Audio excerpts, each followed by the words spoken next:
Okay, so you're here with us because you want to know what's really happening, right? You want to get past all the noise and all the spin.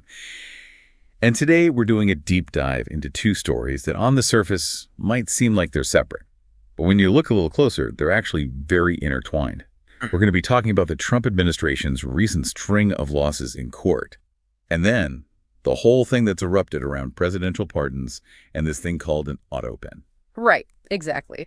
So we're going to try and give you the clearest picture possible. I've got a bunch of different sources in front of us, but our main source is a transcript from a political commentary video, and it draws a lot on the reporting of pretty reliable news outlets, places like Forbes and Axios.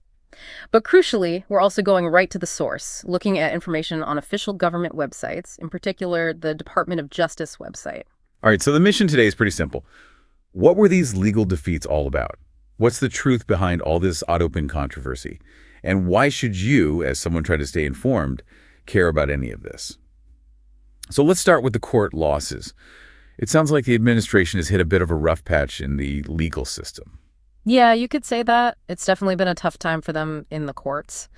The source material we're looking at actually highlights a particularly big case. A federal appeals court upheld a previous ruling that had ordered the Trump administration to rehire probationary staffers at 6 different agencies. Okay, hold on. 6 different agencies. Which ones are we talking about here? Well, just to name a few, we're talking about the Energy Department, the EPA, and NOAA. Got it. So these were relatively new employees who were fired, and now the courts are saying, nope, those firings weren't legal. You got to hire them back. That's pretty serious, isn't it? What was the reasoning behind the court's decision? Why did they rule against the administration? Yeah, it is. The court basically determined that these firings were carried out illegally. It wasn't a matter of missing some paperwork or something. The correct legal process, the procedures, weren't followed at all. And this ruling, it's about more than just rehiring staff. This sets a precedent. It establishes limits on executive power and reaffirms the judiciary's role as a check on that power. That's why this case is so important. It has long-term consequences for the balance of power in our government. You know what's fascinating to me? The court didn't just say, oh, you messed up. They declared these firings illegal. That seems like a pretty strong statement, don't you think? It implies the administration went beyond just making a mistake. Oh, absolutely. And the commentary we've been looking at picks up on this too. They're basically saying the courts are drawing a line in the sand. They're saying, no, you cannot do this. They're pushing back against the administration, declaring some of their actions as not just wrong, but actually unlawful and maybe even unconstitutional. And this is where it gets really interesting, because in a time when everybody's worried about the strengths of our institutions, the reporting says that the administration is complying with this court order. They're rehiring at least some of these employees who were wrongfully fired.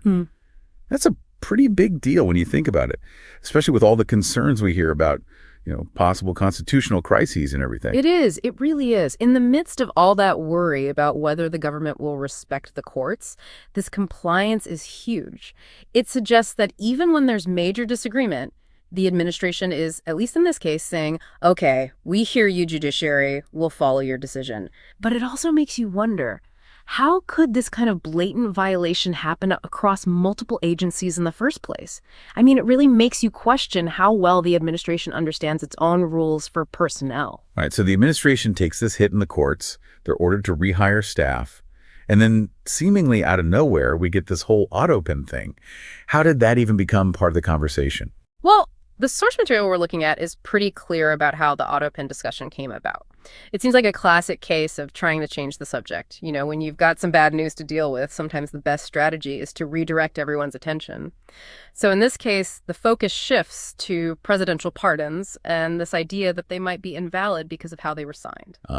Okay, so a classic distraction tactic. So what exactly is former President Trump saying about these pardons and this Autopen? Fill us in. Well, based on what we've seen, Trump's come out pretty forcefully, saying that President Biden's pardons for members of the House January 6th committee are completely void, and his reasoning. He claims they were signed using an Autopen. He actually said, and I quote, "The pardons that sleepy Joe Biden gave to the unselect committee of political thugs and many others are hereby declared void, vacant, and of no further force or effect because of the fact that they were done by Autopen." Okay, so the argument is that because a machine was used to sign these pardons, they're not actually legal.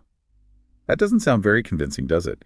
I mean, what does the law actually say about how presidential pardons are supposed to be signed? This is where going straight to the source is so helpful. The Department of Justice, the DOJ, actually has information on their website about how a president signs a bill into law. And it's safe to assume that the same principle applies to other official actions the president takes, like issuing pardons. The DOJ says very clearly, and I quote, "The president need not personally perform the physical act of affixing his signature. Rather, the president may sign a bill by directing a subordinate to AIX, the president's signature, for example, by Autopen." So the DOJ, the very agency that would be responsible for upholding these pardons, is basically saying there's nothing wrong with using an Autopen as long as the president authorized it. That kind of blows Trump's argument out of the water, doesn't it? It's like the official rule book is contradicting him. Exactly. And if we take a step back and look at the bigger picture of presidential power, the U.S. Constitution gives the president a lot of leeway when it comes to pardons. There's nothing in there about how the signature has to be done for a pardon to be legal. And there's definitely nothing saying a later president can just cancel pardons from a previous president because of how they were signed. This really shows why it's so important to check your sources. If you just hear someone making a claim, it can sound convincing. But if you take a minute to look at what official sources like the DOJ are saying, you often get a completely different story. It really makes you think, why would someone make this kind of claim if it's so easily debunked? Yeah, it does. And our source material brings up another fascinating question. What if someone actually tried to challenge one of these pardons in court based on this Autopen theory?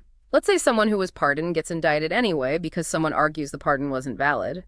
The source asks, watch and see what the federal judges do with that case, which makes me think they really doubt that argument would hold up in court. It makes you wonder what these claims are really based on. All right, so to summarize, we've got the Trump administration on a losing streak in the courts. The big one being that they were told they acted illegally by firing those probationary employees. And then almost immediately after, we get this whole controversy about whether Autopen signatures invalidate presidential pardons. Right.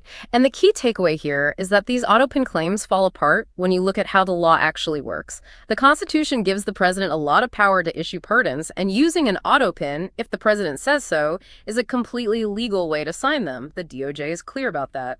This whole thing really shows how important the courts are, doesn't it? They're the ones who make sure that everyone, even the president, is following the rules. And it also shows how important it is for all of us to be careful about what we believe. We need to check our sources, especially when people are making claims that seem designed to distract us from other things that are happening. And that brings us to a really important question for you to think about. In this world where we're bombarded with information all the time, how do you figure out what really matters?